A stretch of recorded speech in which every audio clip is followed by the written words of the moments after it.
Hi everybody, this is Noelle from Petitti Garden Centers, and we are doing a spotlight on junipers. So the Latin name for juniper is Juniperus, so you might have heard that before. They kind of get confused with cedars. They're not really a true cedar, but they do have that as a common name. So you'll hear people say eastern red cedar, which yeah, some of these are eastern red cedar commonly known. Some will say western cedar. Yeah, there's a few junipers that kind of fall into that common name as well. So we're just going to call them juniper because that takes care of everything. And this family is an awesome evergreen family. And I'm, of course, going to talk to you about all their wonderful attributes, but they do fall in the true cedar family. So I think that's why people get confused with them. And they're very aromatic. So people will use juniper wood, you know, to create cedar chests and things like that too. So needless to say, we're talking about junipers today, and we absolutely love them. And what do you need to know in order to grow them? So first of all is they really like full sun conditions. Every one of these species and cultivated varieties, sun is their friend. They are absolute sun lovers. So we're talking 6 or more hours of sunlight for all of them to be really happy to develop the colors that you see throughout. And they love that. They love that. And we'll talk more about that because following the sun, of course, is the soil conditions. And they really are a fan of those drier soils. Don't get me wrong, they'll take average soils, well-drained soils. They can tolerate clay soils, they can tolerate sandy soils, they can tolerate rocky soils, but here's the one caveat, is they cannot tolerate wet soil. So if you've got a wet spot out in the full sun, and it stays wet throughout the growing season, forget it. That is not the place for the junipers, okay? So really, soil, well-drained, but like any type of soil out there, on the drier side's great. They can take average moisture. They just do not want to be wet. And you'll find out when your juniper is too wet, woo, they'll rot really quickly. You'll start to see the tips on the foliage just start to brown and blacken, and you got a problem there. So keep them out of the wet soil, to avoid wet. Okay, now the next thing for them, of course, is watering. So I just said, ooh, drier soil is really something that they love. Well-drained soils, absolutely. But when you're first establishing any plant, you've got to make sure that you're watering thoroughly and deeply. And I say this all the time. It's 1 inch of water, 1 time per week, a slow, thorough, deep watering. With junipers, if you put that soaker hose around them or put the garden hose on a drip and just let it soak in at the base, that is great. And that's really only when you don't have rainfall. So we've kind of had a dry season this year. It's been perfect for junipers. They've absolutely loved it. And so, you know, once they're established, do you need to water them? Really not necessarily. They're very, very drought tolerant.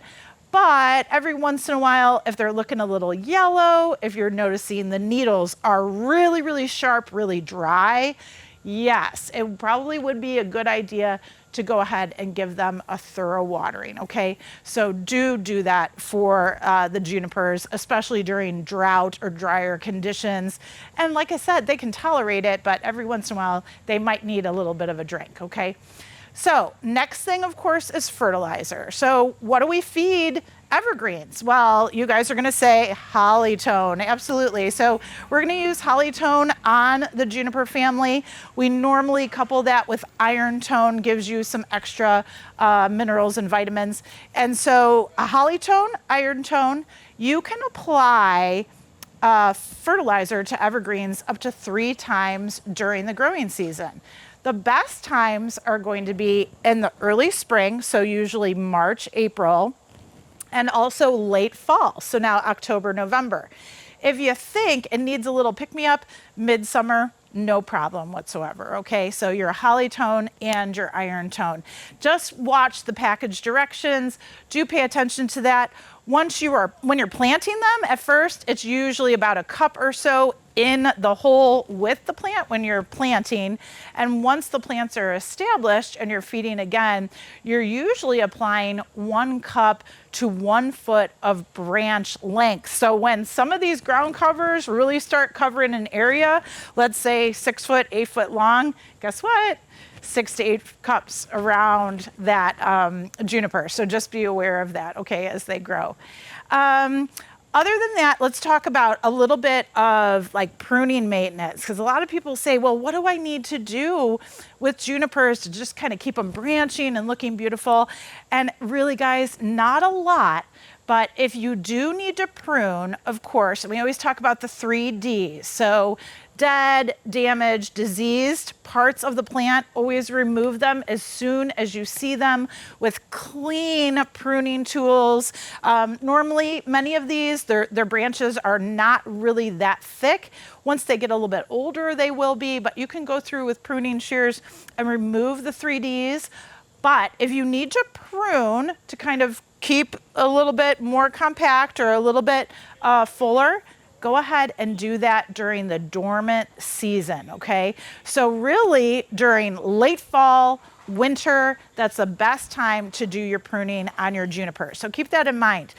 If you were in the practice of maybe propagating some junipers, you would also take tip cuttings in the winter as well when they're dormant. So that is one way if you wanted to increase your juniper, selections out in the garden. That is one way to do it too. Okay, let's talk about the many attributes that junipers have. And number one for us in Northeast Ohio is the deer resistance. This evergreen, this conifer bearing evergreen, is wonderfully prickly, should I say? So your needles on the junipers are very short, and some of them are extremely sharp. So do be careful when you're handling them and so forth. Some of them are a little bit more scale-like, so they're not as sharp. But the aroma of junipers is fairly strong. So again, think about that cedar smell. And so when deer come to browse, that aroma is a deterrent for them as well. So these plants, all of the varieties that you see here, are going to be very, very good as far as deer resistance and also for bunny resistance too, okay? So do look for that. That is a wonderful, wonderful attribute for them. We absolutely love it.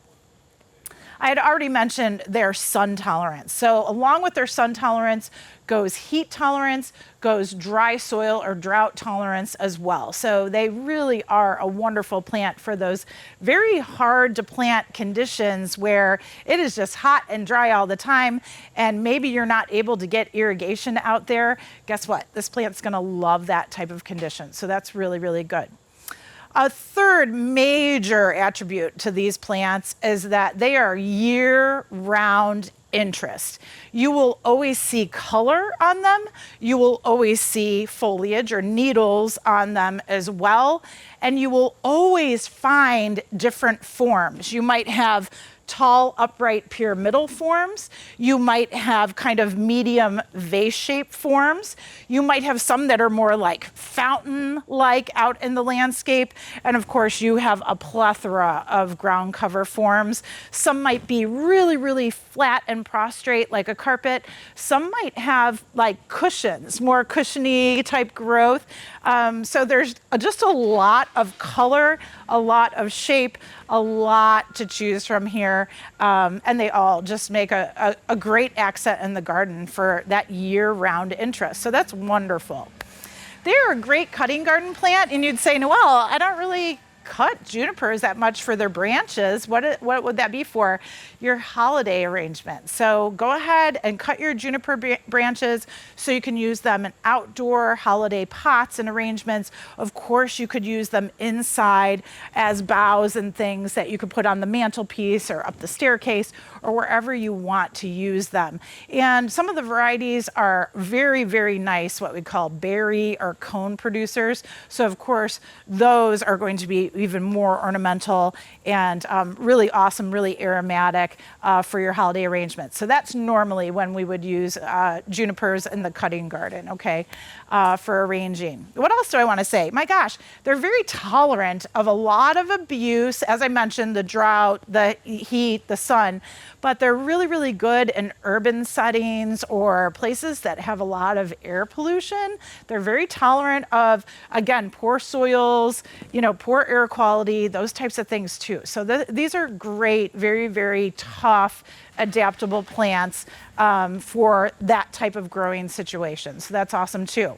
How do we use junipers? Well, you can kind of tell from all the different shapes and habits that we have here. Some of the taller ones are used for those natural screens in, again, sunny areas, right? So you'll see the taller varieties for that instance. Medium size are used for like hedging rows, backdrops and a perennial border, those types of uses. Obviously, the ground covers are going to cover the ground for you, but of course that reduces erosion, can be so thick of a layer that it will reduce your weeds around the landscape. Can even kind of shade root systems of other plants. So there's a lot of uses that you can use your junipers for. They're really, really wonderful. I should mention that when you do see the berries or cones, they're really fleshy cones, botanically speaking, but those berries are edible in moderation, and of course can be used medicinally too. So you'd want to consult a physician before you do. But we commonly know them as flavoring for gin, right? But berries can be used, a small amount can be used in teas, herbal teas, and that type of thing too. So just keep that in mind that the berries are edible, and for humans, again, in a moderate moderation, but they are loved by birds. So if you are wanting to attract those winter songbirds in, oh my gosh, a juniper plant that's producing a lot of berries for you. And by the way, that's actually your female juniper that produces those fleshy berries or cones. That's a great thing for songbirds. They love the berries. They'll obviously disperse juniper seeds because of those berries. And also, they love the evergreens for shelter, okay, over the winter. So it's a great thing. It's a win-win for your songbirds. They're really, really wonderful. Okay, I think I hit the attributes for the most part. So we've got a lot of attributes going for these plants. Let's talk about the varieties that we do have available. And I think probably some of the most popular junipers are going to be your upright pyramidal varieties and or pencil varieties. These are all part of what we call a Western juniper. They are, let's see, scropulorum.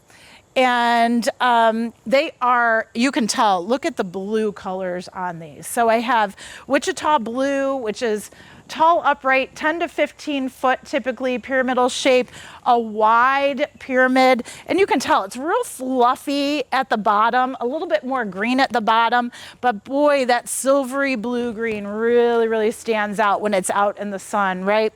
And these will fill out to maybe 4 to 6 foot wide. So they're a nice, full pyramidal type. Right next to it is Moonglow. And Moonglow, these guys are, again, very, very close relatives. Moonglow is going to be a little bit bit more narrow, maybe around the 3 to 5 mark as far as width. Same height, typically about 10 to 15 feet tall, but has that really, really silvery, soft blue to it. So this one is just a little bit lighter in color than the Wichita blue. Both beautiful. The one right behind me actually is Skyrocket. And Skyrocket is going to be your pencil type. So again, if you're looking for upright, but you want something very, very narrow, this one usually widens out to about 2 foot. So very, very thin, upright grower. Again, up to about 15 foot tall with this one. And you can tell different color, more of that blue, green, typical juniper color. But these are all those Western junipers, do really, really well out there for those upright natural screens. I'm gonna tell you, again, Rocky Mountain or Western juniper, these are gonna be natives, okay? So they do grow very well in northeastern Ohio. They like to stay a little bit cooler. So down south, you might see a few more problems with them. They might dry out a little bit faster, those types of things. But they can tolerate our conditions up in northeast Ohio and a little bit warmer than that. But they'd like to stay north, right? Keep them a little bit cooler. These guys over here are what we call Chinensis type. The Chinensis type are Chinese junipers. And these guys are really prickly, okay? So I'm gonna try not to pet them too much. But this green, this bright green is Spartan. And Spartan is a very, very common juniper used again in tall hedges and natural screens. Really, really beautiful. Its size is very, very similar to like Wichita blue. Again, 10 to 15 foot tall, about 4 to 6 foot wide. So nice, you know, full pyramid there in a bright green color. Really, really beautiful. This one is called Blue Point. Blue Point is super sticky. If you have those deer that just won't leave things alone, woo, this one's a good one to select for an upright hedge. And Blue Point here, you can see, and when Taylor comes close, these little needles are super, super sharp. You can see them down here. They're kind of in a whorled pattern. And I'm just running my elbows through them in it. I'm getting poked here. But Blue Point is a gorgeous blue color. Right now it's looking very light blue, a little bit silvery. My gosh, in the winter, it will turn to like a deep aquamarine sometimes. And you might get a little bit of a purple cast on it. It's a really, really cool plant. So that might be something that you want to try. Again, upright juniper, 10 to 15 foot, about, let's say 3 to 5 foot wide, not quite as wide as the Spartan or the Wichita blue, but does a really, really nice job. Right in front of me is a common juniper, common name, common juniper. And this one's not common at all. It's called gold cone. And gold cone is quite pokey, but underneath its sort of silvery growth, it pushes out yellow tips. So it's not my shirt that's actually reflecting on this. It's these bright yellow tips that come out. Now, this is, you can tell, a pyramidal juniper is very, very slow growing. And I should have mentioned, these guys are fairly fast behind me, but this one's gonna be slow, but very ornamental, obviously, with this yellow color. And will grow up to maybe about 5 to 8 foot tall. So it's gonna be one of the more shorter of the pyramidal types, maybe 3 to 5 foot wide. So it's gonna stay a little bit more compact and full, but you're gonna get that really cool color change with gold cone. So this is really fun, and this is gonna be a native variety of juniper as well for you, no worries. Now, kind of in the middle here, I've got sort of the medium-sized junipers, if you will. And you have got, with the medium size, like I mentioned before, you kind of have these vase-shaped varieties sometimes. Sometimes they come up and sort of fountain out, and their branches are very, very arching. It just kind of depends what color and what look you want. Typically, they grow around the 3 foot mark, let's say tall, But of course, depending on the variety, they might spread a lot more, out to 6 foot or, maybe even 8 foot, 10 foot. So just be aware when you're shopping for your junipers and you're looking for that right habit to fill the landscape, definitely check out your tags. Make sure that you've got the right size. You give them that space to fill out because their natural shapes are absolutely gorgeous. And that's part of me is like, don't even bother pruning these plants. When they grow and fill out to become what they're supposed to be naturally, they really have a beautiful, beautiful habit. They really shouldn't need very much pruning at all. Okay, we're gonna start with sea green. Sea green is very, very popular.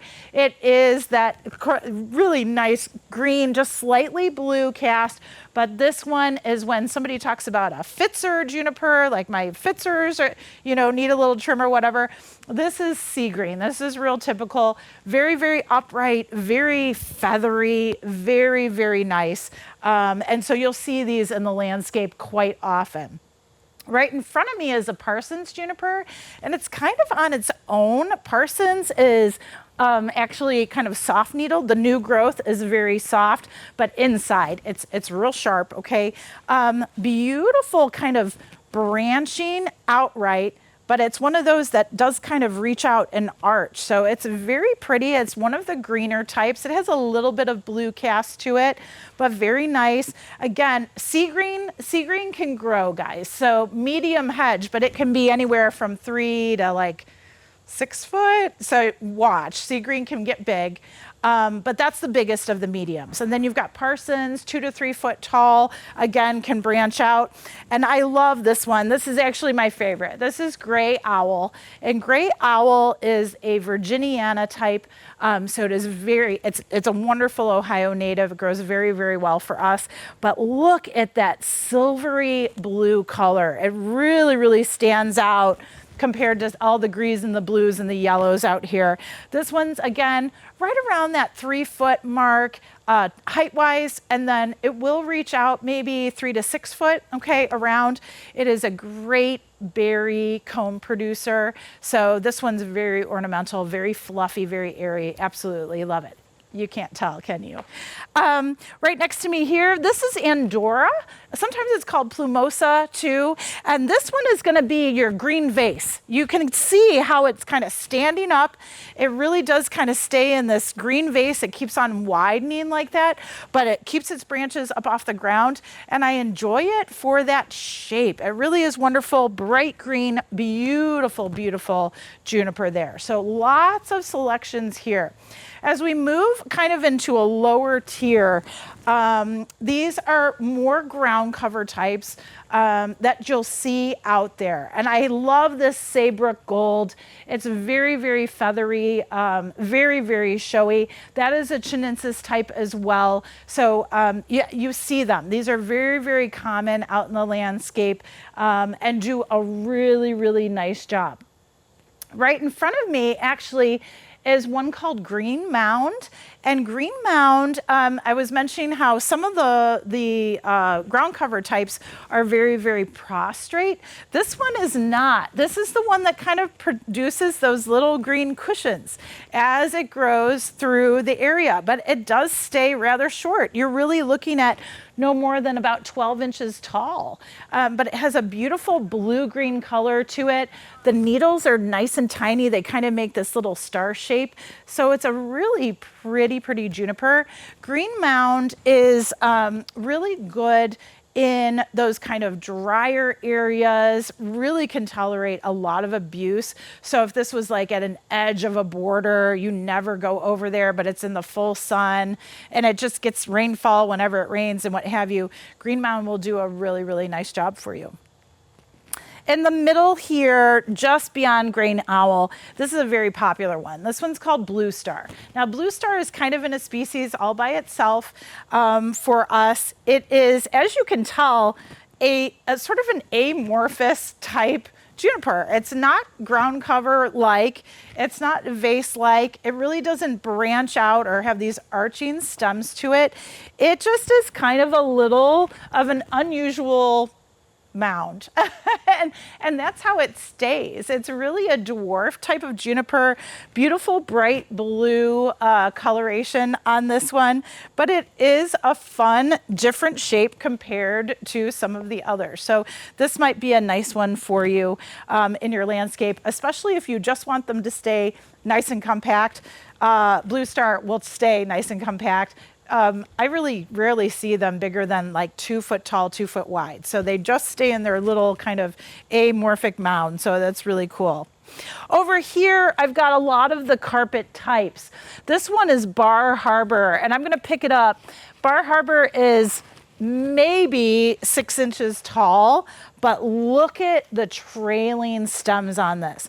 This is a blue-green type. It's rather soft. It's not too prickly to handle, so that's really great. But man, is it a great, fast, vigorous variety. So if you're looking for a blue carpet or rug type and you really want it to fill out and grow, look for Bar Harbor. That might be a really, really good one to try. Right next to it is Blue Rug. Blue Rug is very common. It does have maybe a little bit deeper blue color, but you can tell the vigorous is not quite there. So it's not quite as fast of a grower as Bar Harbor is, but it's a good option for areas that will fill. Now, these guys, you know, when they really start stretching out, again, we're talking 8, 10, 12 feet as they continue to push out their branching. So just be aware, they will fill in and spread. I've got Golden Carpet here. Golden Carpet, of course, is just that beautiful gold option to the blue rugs, okay? Really, really pretty. And then this one's a little bit newer. This is called Mother Lode, and you can see that real kind of lemony yellow color to it. Mother Lode is very, very slow, very petite, and you can tell even the needles are very, very small on this one, very flat. Mother Lode, I think, is maybe like 4 inches tall. It's just not a big juniper. But again, if you're looking for a colorful rug and you don't want them to go very far, that's going to be a nice one for you, okay? The last one that I didn't talk about today is Blue Pacific. Blue Pacific is, I like it because it looks like a little spruce on the ground, okay? It has very long needles. It has this silvery stripe in the needles. And Blue Pacific is one of those that looks great, like flowing over rock walls. And if you have a rock garden or an Asian garden, you just need a spot of really pretty blue color. This one does the job for you. It is a spreader, it's a carpet type, but like I said, it just has a good texture to it, strong texture, and I think it works really, really well, and that color stays like the Pacific Ocean. It has that nice kind of greenish blue cast and really, really holds onto its color. So that's basically junipers in a nutshell. I did forget to mention that you may see some junipers go through more color changes for the winter. So some junipers are going to have kind of purple tones. Some will turn a little mauve-y as the temperatures get colder. Some will turn like a reddish purple cast as the temperatures get colder. So that's kind of a fun change too. They'll still hold on to their needles, but those colors might change as they go through the season. So it's always nice to come into the garden center, look at them in their spring form. You know, they've colored up, they've really filled out, and then come in a little bit later in the season to see what their fall and close to winter colors are too. So you'll have those color changes with them. So just remember, juniper, awesome plant for Northeast Ohio, no problem whatsoever. Very, very hardy for us. Look for full sun conditions, well-drained, drier to average soils. Do give them some water, just average amount of water, again, 1 inch of water 1 time per week to get them established. Once they're established, after that first year being in the ground, then you can really let them go a little bit drier than most. They can tolerate that drought, and then feed them Hollytone up to 3 times a year. Spring and late fall are going to be best, and you'll be ready to go. Enjoy.